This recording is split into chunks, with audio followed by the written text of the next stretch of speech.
hello les amis Scorpion, ascendant Scorpion, signe lunaire en Scorpion, bienvenue pour cette vidéo. On se retrouve aujourd'hui pour regarder quels sont les messages que les guides souhaitent vous transmettre pour la période de mi-mai, mi-juin 2022.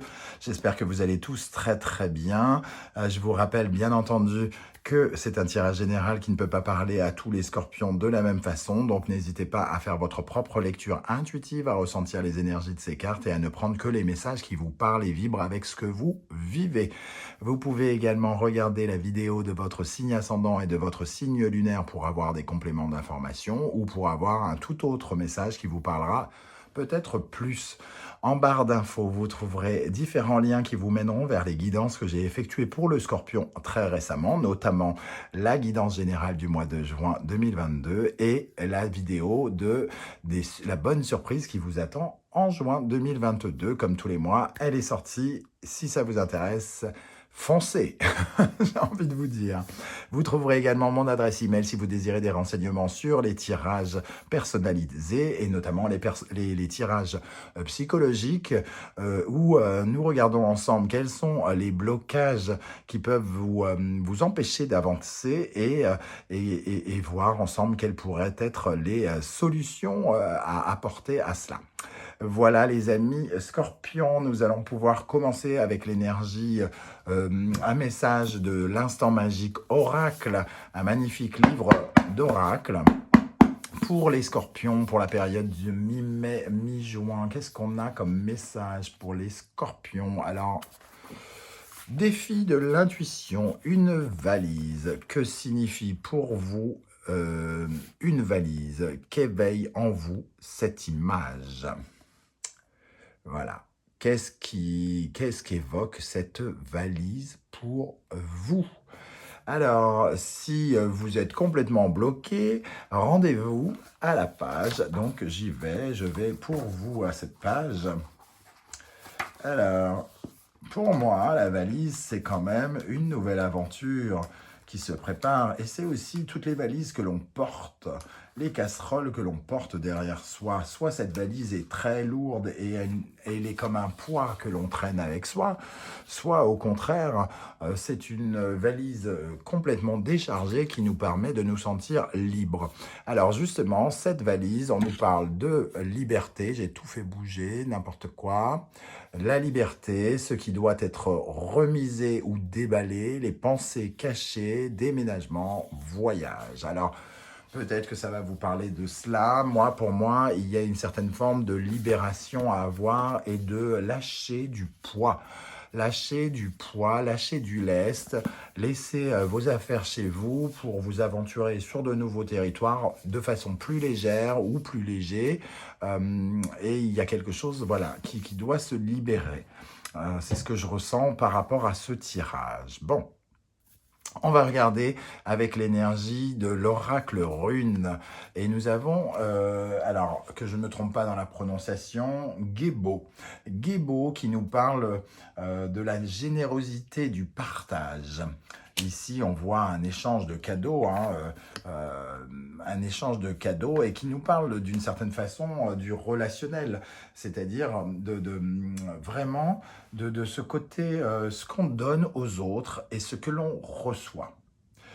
Il y a d'une certaine manière, avec cette énergie-là, si vous donnez entre guillemets du caca aux autres, et ils vous redonnent du caca, et si vous donnez des belles choses aux autres, ils vous redonnent des belles choses. Il y a quelque chose autour de ça ici à revoir, comme une copie à revoir, une valise à lâcher par rapport à nos rapports à l'autre, comme si il fallait reconsidérer notre façon de nous offrir et de partager et aussi peut-être de recevoir des personnes qui sont en face de nous.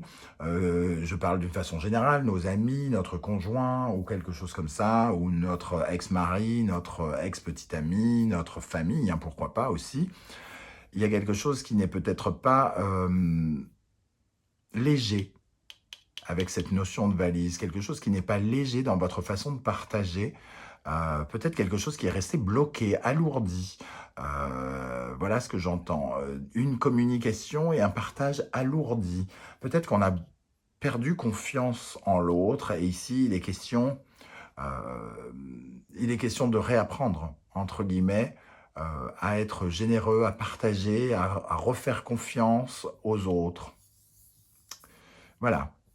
Il y a quelque chose de cet ordre-là ici, hein. On va regarder avec le tarot de Marseille. Nous avons le soleil en position inversée qui nous parle d'une certaine façon d'aveuglement, par exemple, déjà. Donc, une volonté de ne pas voir, de ne pas comprendre, une obstination.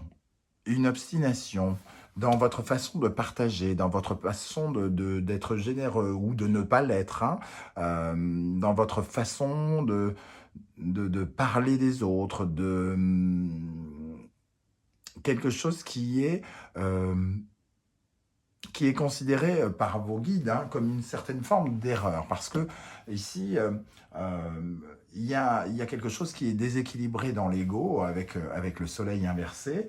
Et ça peut nous parler notamment d'erreurs sur soi, d'erreurs de comportement, de façon de voir. Je parlais d'aveuglement, mais ça peut être aussi une vision des choses qui n'est pas bonne et qu'il serait bon de changer concernant nos relations avec l'autre, nos partages avec l'autre, ce que l'on donne et ce que l'on reçoit. Il y a un manque aussi avec ce soleil de pondération, de calme. Donc pour moi, il y a peut-être ici, les guides soulignent que peut-être vous faites preuve de provocation, que peut-être vous faites preuve de médisance, que peut-être vous parlez des autres d'une mauvaise façon. Alors ça ne va pas vous faire plaisir, hein, je vais dire ça, tout le monde va zapper la vidéo. Mais ici, les guides vous invitent à revoir votre copie sur votre façon de partager avec les autres. Bon, on va continuer cette lecture avec ces énergies ici. Nous avons cette carte qui nous parle du Gémeaux, hein, donc la communication en effet, et le Bélier et Mars. Il y a une certaine forme d'agressivité avec Mars. Hein. Mars et Gémeaux, on communique mal, on communique pas bien, on communique avec de la colère, avec de l'agressivité, de la violence. D'ailleurs, on voit cette pauvre dame, cette pauvre femme sur la place publique, hein, insultée, humiliée ici, et tout le monde s'en amuse, limite, ces deux personnes cancanent et disent « Ah, t'as vu ce qu'elle a fait, cette femme, cette garce, gna gna gna, blablabla. » Et donc ici, il y a quand même de la médisance, on cancane, on est dans une certaine énergie où on n'est pas forcément extrêmement généreux. Voilà, c'est ce que j'entends ici. Et pour moi, il est vraiment question, c'est pas évidemment, les guides ne vous jugent pas, vous avez sans doute vos raisons pour en être arrivé là, il s'est passé quelque chose, on vous a provoqué, on vous a bafoué, on vous a humilié, on vous a rejeté ou je ne sais quoi. Mais ici, on vous dit que ce que vous proposez vous sera renvoyé comme un boomerang. C'est-à-dire que si vous êtes dans une certaine forme d'agressivité, vous n'attirerez que l'agressivité chez les autres et ça ne vous met ni en valeur, ni ne vous permet d'évoluer. Donc, on vous incite ici à revoir sans doute votre copie par rapport à ça. Alors, avec cela, nous avons, avec le tarot de la sorcière et de la roue de l'année, le 8 de terre, donc le 8 de denier, hein, qui nous parle d'un côté un peu rigide, psychorigide pratiquement, parce que cette carte traduit quelque part déjà d'une part une sorte de persévérance donc dans votre façon de faire.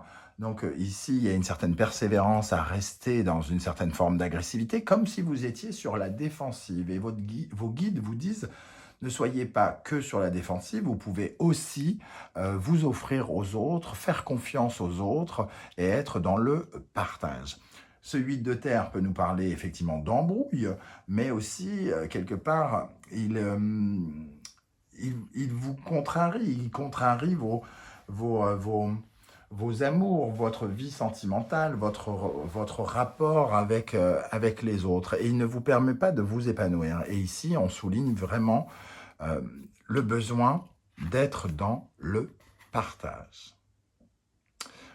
Les guides connaissent les plans de l'univers, et si on vous invite à être dans le partage, c'est peut-être qu'on vous réserve de bonnes surprises et qu'il faut que vous soyez prêt pour les accepter.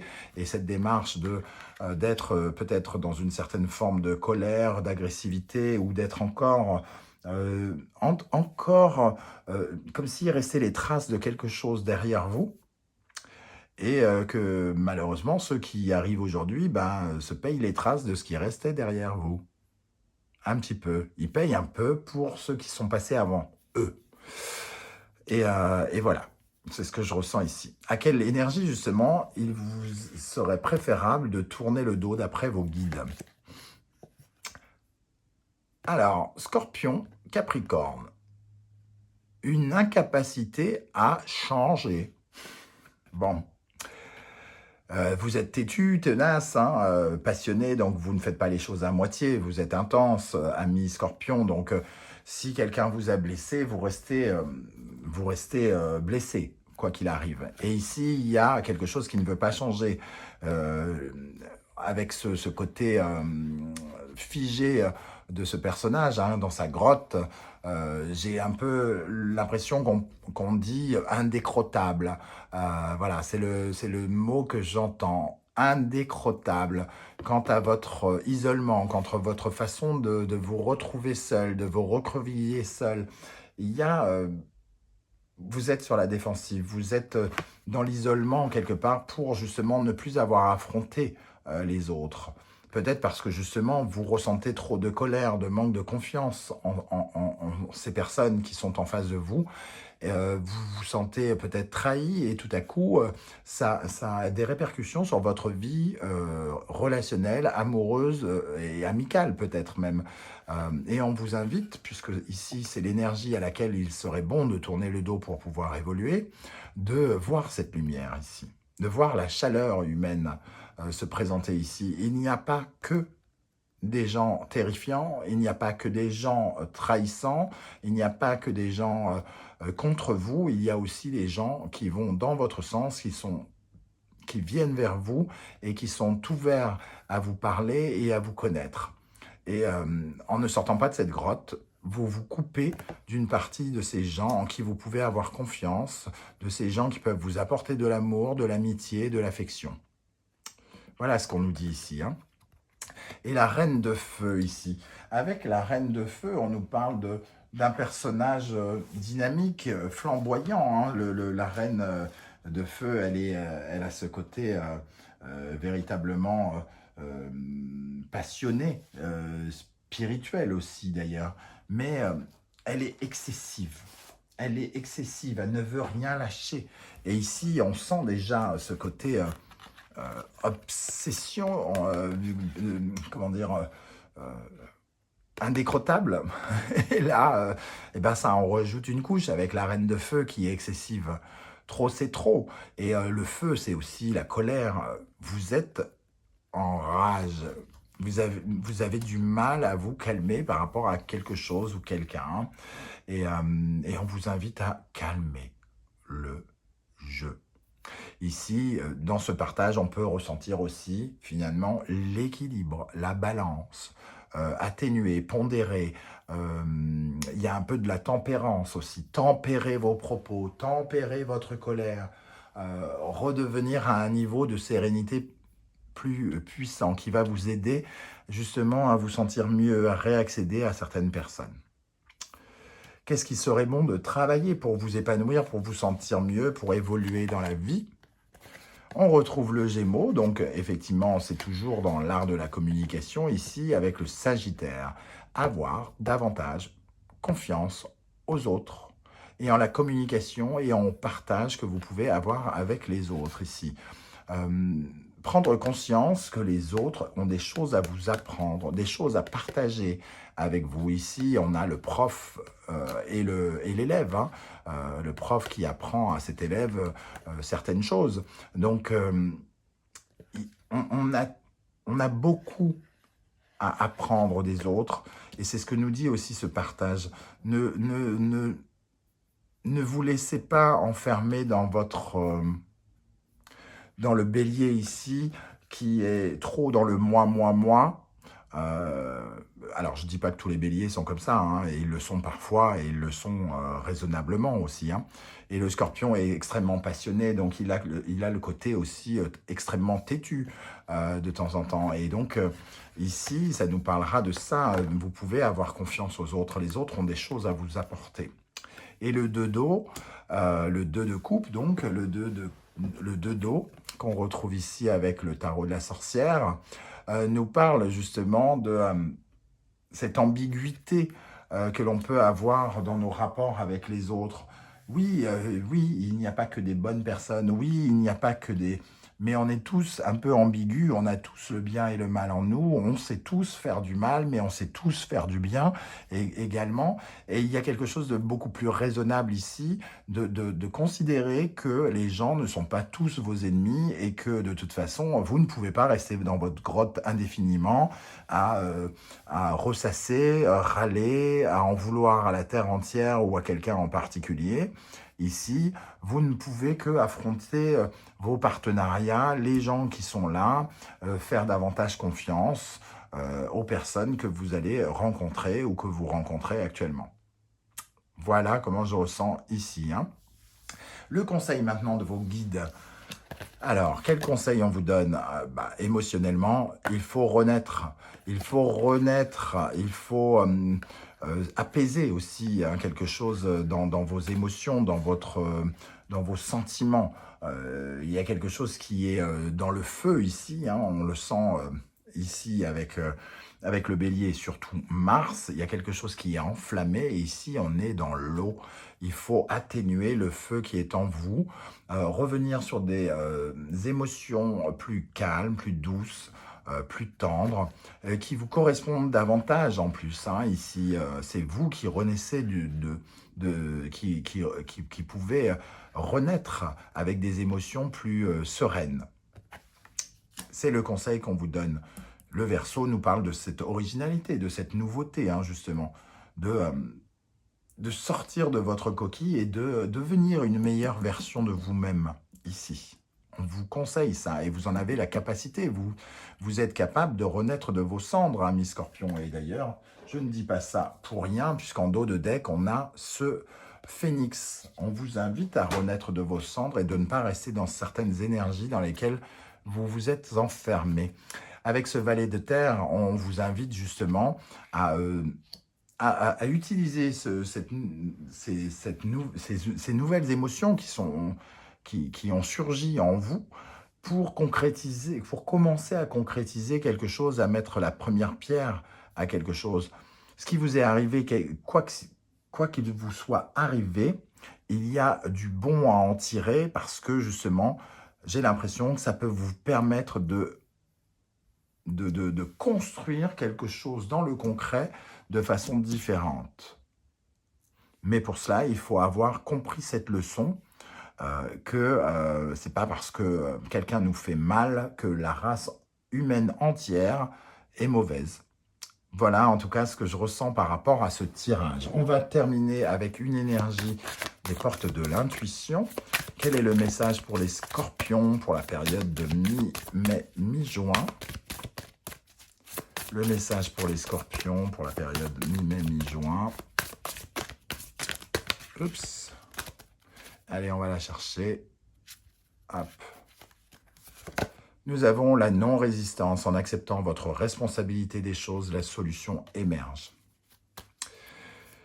La fin du passé. Tournez la page du passé. Vous avez un fabuleux potentiel à exploiter. Cette colère, cette prison dans laquelle vous vous enfermez vous retient dans le passé. Et ici, on vous dit de ne pas résister, de relâcher ces tensions, de relâcher ce qui vous emprisonne. Peut-être que l'autre a eu des responsabilités, hein, la personne qui est en face de vous, à qui vous en voulez, mais aujourd'hui, c'est peut-être de votre responsabilité si les choses ne peuvent plus évoluer, parce que vous êtes peut-être resté dans une colère, dans le sentiment de trahison, de blessure, et Et ici, en reconnaissant votre responsabilité à ne pas pouvoir avancer aujourd'hui, on vous dit que vous ne pouvez pas renaître et on vous conseille de renaître ici. Voilà les amis scorpions, comment je ressens ce tirage. N'hésitez pas à me dire comment il vibre avec ce que vous vivez en commentaire. Je serai heureux de vous lire et de vous répondre. J'espère en tout cas qu'il vous aura parlé. Et si vous pouviez prendre quelques secondes pour liker cette vidéo, la partager sur les réseaux sociaux et pourquoi pas vous abonner si ce n'est pas déjà fait, eh bien, je vous en remercie. Je tenais justement tout particulièrement à vous exprimer toute ma gratitude, amis scorpions. Nous venons avec la chaîne Animanimus Tarot de dépasser les 10 000 abonnés. Et tout ça est grâce à vous, grâce à votre soutien, votre fidélité, vos messages, vos likes, tout ça. Et ça me va droit au cœur. Merci, merci, merci d'être là, les scorpions. On se retrouve très, très bientôt pour de nouvelles aventures et de nouvelles guidances. Et notamment la guidance 100% sentimentale très bientôt. En attendant, prenez soin de vous. Ciao, ciao.